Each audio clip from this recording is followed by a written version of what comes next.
भगवान विष्णू हे हिंदू धर्मातील प्रमुख देवतांपैकी एक आहेत आणि त्यांना विश्वाचे रक्षणकर्ता आणि रक्षक मानले जाते. ते ब्रह्मा, निर्माता आणि शिव, विनाशक यांच्यासह त्रिमूर्ती म्हणून ओळखल्या जाणाऱ्या हिंदू देवतांच्या पवित्र त्रिमूर्तीचा भाग आहे. विष्णू त्यांच्या करुणा, दया आणि संरक्षण या दैवी गुणांसाठी ओळखले जातात.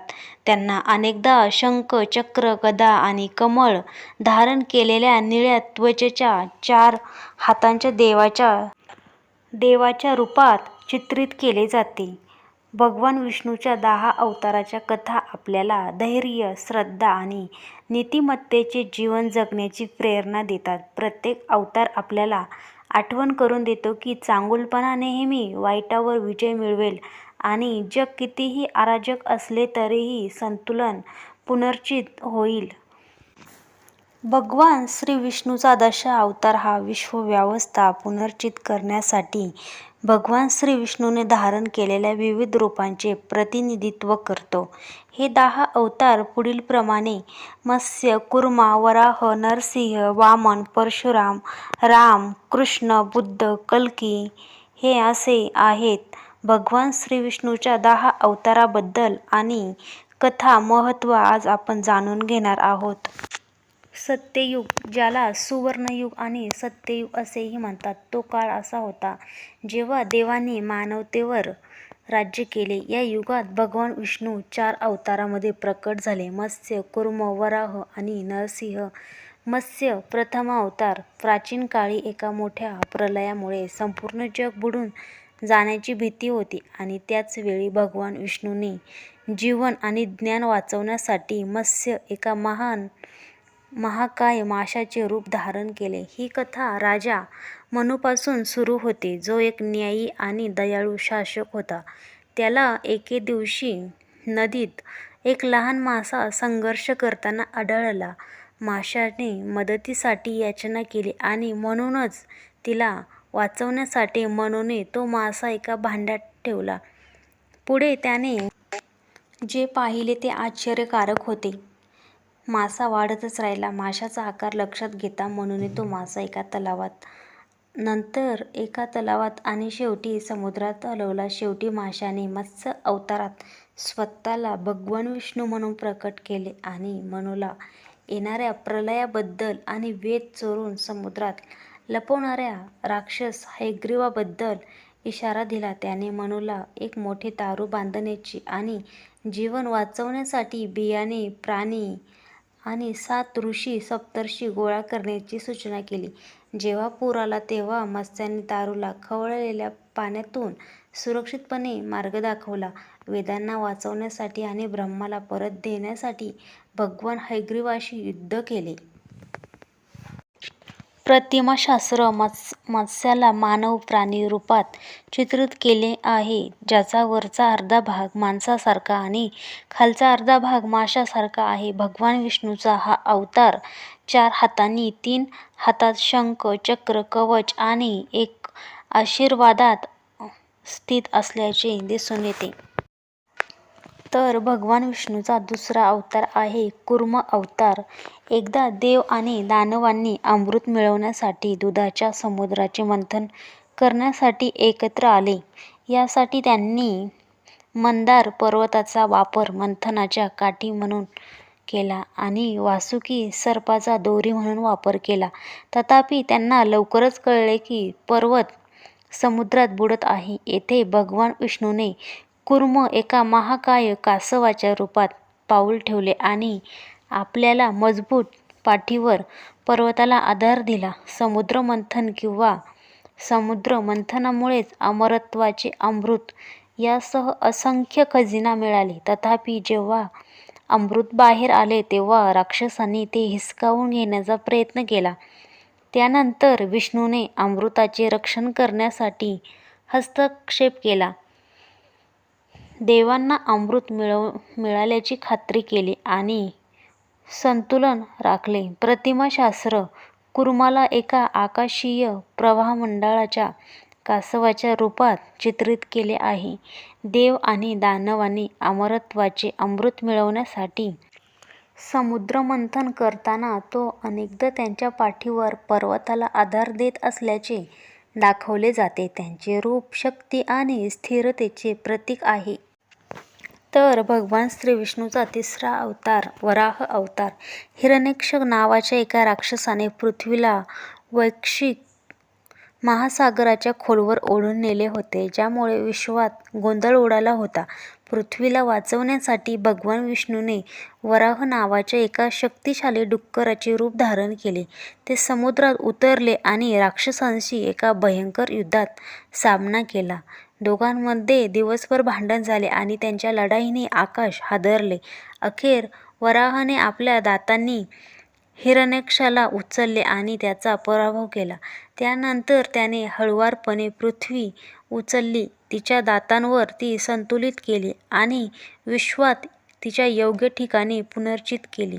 प्रतिमाशास्त्र वराह डुक्कर असलेली व्यक्तिरेखा म्हणून दाखवण्यात आला आहे. तो पृथ्वीला देवी भूदेवी म्हणून साकारलेला वाचवताना तिच्या दातांवर पृथ्वीला वैश्विक महासागरातून उचलताना दाखवण्यात आला आहे, जिथे ती बुडाली होती. तर भगवान श्रीविष्णूचा चौथा अवतार नरसिंह अवतार. हिरण्यकश्यप एक पराक्रमी राक्षस. याला भगवान ब्रह्मदेवाकडून एक शक्तिशाली वरदान मिळाले होते, ज्यामुळे तो जवळजवळ अजिंक्य बनला होता. त्याला मनुष्य किंवा पशु, घरात किंवा बाहेर, दिवसा किंवा रात्री, जमिनीवर किंवा हवेत कोणीही मारू शकत नव्हते. शक्तीने भरलेल्या हिरण्यकश्यपने स्वतःला देव घोषित केले आणि विष्णूची उपासना करणाऱ्यांना, ज्यामध्ये त्याचा स्वतःचा मुलगा प्रल्हाद देखील होता, त्रास दिला. तथापि वडिलांच्या क्रोधाला न जुमानता प्रल्हाद श्रीविष्णूवर एकनिष्ठ राहिला. आपल्या मुलाच्या भक्तीने आणि आत्म्याने संतप्त होऊन हिरण्यकश्यपने प्रल्हादला श्रीविष्णूची उपस्थिती सिद्ध करण्याचे आव्हान दिले. त्यानंतर एका खांबावर प्रहार केला आणि त्यातून भगवान श्रीविष्णूचे अर्धसिंह अर्धपुरुष रूप नरसिंह प्रकट झालं. सूर्यास्ताच्या वेळी अंगणाच्या प्रवेशद्वारावर आणि त्यांच्या मांडीवर नरसिंहाने हिरण्यकश्यपला मारले. या सर्व गोष्टी त्यांना दिलेल्या वरदानाच्या अटींना झुगारून देत होत्या. प्रतिमाशास्त्र नरसिंहाचे शरीर मांसाचे आणि डोके आणि नखे सिंहाचे होते. भगवान विष्णूचा हा अवतार अनेकदा त्यांच्या भक्त प्रल्हादाला वाचवण्यासाठी राक्षस हिरण्यकश्यपला क्रूरपणे फाडून टाकताना दाखवला जातो, जो वाईटावर चांगल्याच्या विजयाचे प्रतीक आहे. त्रेतायुग रौप्य युग आणि मानवजातीचा काळ होता, जेव्हा भगवान श्रीविष्णूचे वामन, परशुराम आणि राम अवतार जन्माला आले. वामन बट्टू अवतार हे श्रीविष्णूचे पाचवा अवतार. राजा बळी हा एक उदार पण महत्त्वाकांक्षी शासक होता, ज्याने तिन्ही लोक जिंकले. त्याची वाढती शक्ती आणि अभिमान रोखण्यासाठी भगवान श्रीविष्णूने वामनाचे रूप धारण केले. एक बट्टू ब्राह्मण एका भव्य यज्ञादरम्यान वामन बालीकडे गेला आणि त्याने नम्रपणे 3 पावले दान म्हणून मागितली. त्यांच्या उदारतेसाठी प्रसिद्ध असलेल्या बालीने त्यांची विनंती मान्य केली. तथापि जेव्हा जमीन मोजण्याची वेळ आली, तेव्हा वामनाचा आकार प्रचंड वाढला.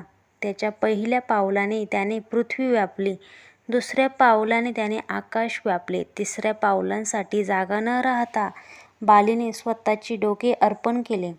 बालीच्या नम्रतेने प्रभावित होऊन श्रीविष्णूने त्याला पाताळाचे राज्य आणि अमरत्व बहाल केले.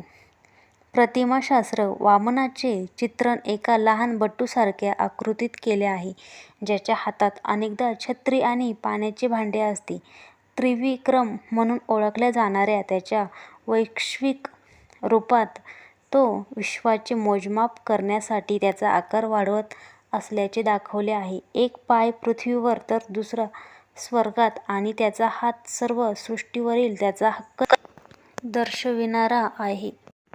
तर भगवान श्रीविष्णूचा सहावा अवतार परशुराम अवतार. जमदग्नी ऋषीचा मुलगा परशुराम जुलमी शासकाच्या जुलूमशाहीचा अंत करण्यासाठी जन्माला आला होता. त्याच्या वडिलांना एका लोभी राजाने मारले आणि त्याच्या दुःखात परशुरामाने जगातून भ्रष्ट योद्ध्यांचा नाश करण्याची प्रतिज्ञा केली. भगवान शिवाने दिलेल्या दिव्य कुऱ्हाडीने सशस्त्र होऊन त्याने या शासकाविरुद्ध मोहीम चालवण्याचा निर्णय घेतला. समुद्रात कुऱ्हाड फेकून कोकण आणि मलबार किनारे निर्माण करण्याचे श्रेय परशुरामांना जाते.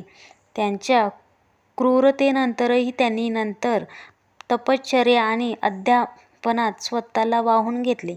परशुरामाची कहाणी न्यायाची गरज आणि जबाबदारीने शक्ती वापरण्याचे महत्त्व अधोरेखित आहे. प्रतिमाशास्त्र परशुरामांना कुऱ्हाड घेऊन चालणाऱ्या ऋषी योद्ध्याच्या रूपात चित्रित केले आहे, जे त्यांच्या भूमिकेत प्रतीक आहे.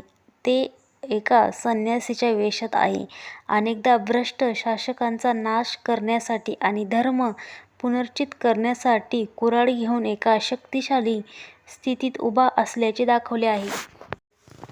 पुढीलप्रमाणे 7वा भगवान श्रीविष्णूचा अवतार राम अवतार. भगवान राम हे धर्माचे आणि धार्मिकतेचे प्रतीक आहे. अयोध्येचा राजकुमार म्हणून जन्मलेल्या त्यांच्या आयुष्यात एक नवीन वळण आले, जेव्हा त्यांना 14 वर्षांसाठी वनवासात पाठवण्यात आले. याच काळात त्यांची पत्नी सीतामाता हिचे राक्षस राजा रावणाने अपहरण केले. आपला निष्ठावंत भाऊ लक्ष्मण, समर्पित हनुमान आणि वानर सैन्याच्या मदतीने प्रभू श्रीरामाने रावणाशी युद्ध केले.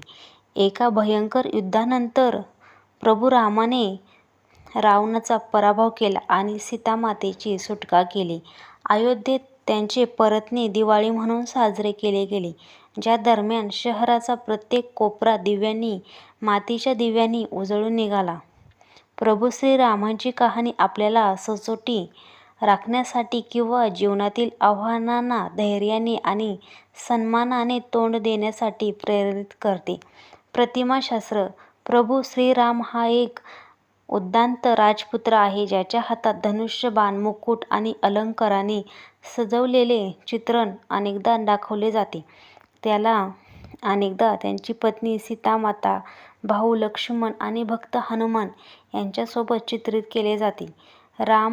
प्रभू राम हा निष्ठा, शौर्य आणि धार्मिकता यासारख्या आदर्श गुणांचे आदरणीय प्रतीक आहे.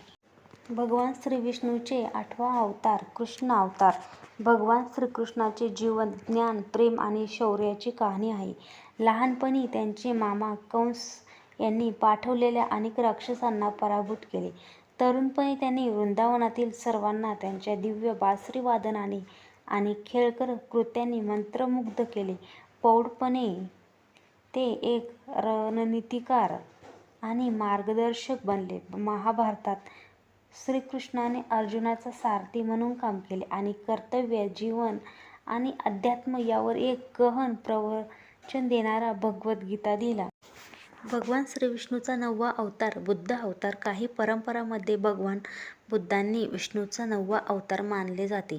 राजकुमार सिद्धार्थ म्हणून जन्मलेल्या त्यांनी वृद्धकाळ, आजारपण आणि मृत्यूच्या रूपात दुःख सहन केले. तोपर्यंत त्यांनी आश्रय घेतलेले जीवन जगले.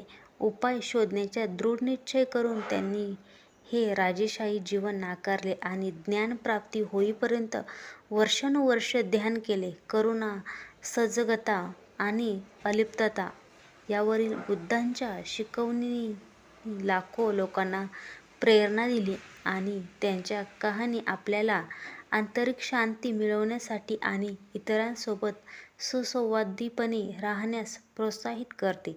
प्रतिमाशास्त्र बुद्धांना बोधी वृक्षाखाली शांतपणे ध्यानस्थ बसलेले आणि त्यांच्या चेहऱ्यावर शांत भाव असलेले चित्रित केले आहे. ते सहसा साधे वस्त्र परिधान करतात आणि कानातले लांब असतात, जे ज्ञान आणि सांसारिक व्यवहारापासून अलिप्ततेचे प्रतीक आहे. त्यांच्या मुद्रा, हाताचे हावभाव जसे की अभय, निर्भयता किंवा धर्मचक्र, शिक्षण, शांती आणि आध्यात्मिक जागृतीचा संदेश देतात. कलियुग हा सध्याचा युग आहे, जो युगचक्रातील सर्वात लहान युग आहे असे मानले जाते. या युगात भगवान श्रीविष्णूच्या 10व्या अवताराचे म्हणजेच कल्की अवताराचे आगमन होईल. कल्की अंतिम अवतार अजून प्रकट झालेला नाही. असे म्हटले जाते की कल्की कलियुगाच्या शेवटी अंधार आणि भ्रष्टाचाराच्या सध्याच्या युगाच्या शेवटी येईल. पांढऱ्या घोड्यावर स्वार होऊन आणि धगधगत्या तलवार घेऊन कल्की वाईटाचा नाश करेल आणि धार्मिकता पुनर्जित करेल. हा अवतार अशा आणि परिस्थितीत कितीही भयानक असली तरी न्याय मिळेल आणि शांततेचं एक नवीन युग सुरू होईल या आश्वासनाचे प्रतीक आहे.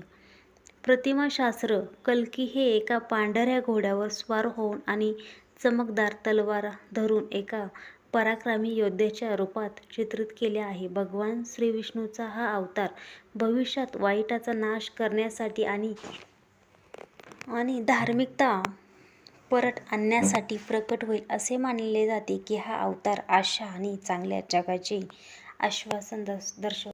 मंडळी, व्हिडिओ आवडला असेल तर नक्कीच शेअर करा, कमेंट करा. धन्यवाद.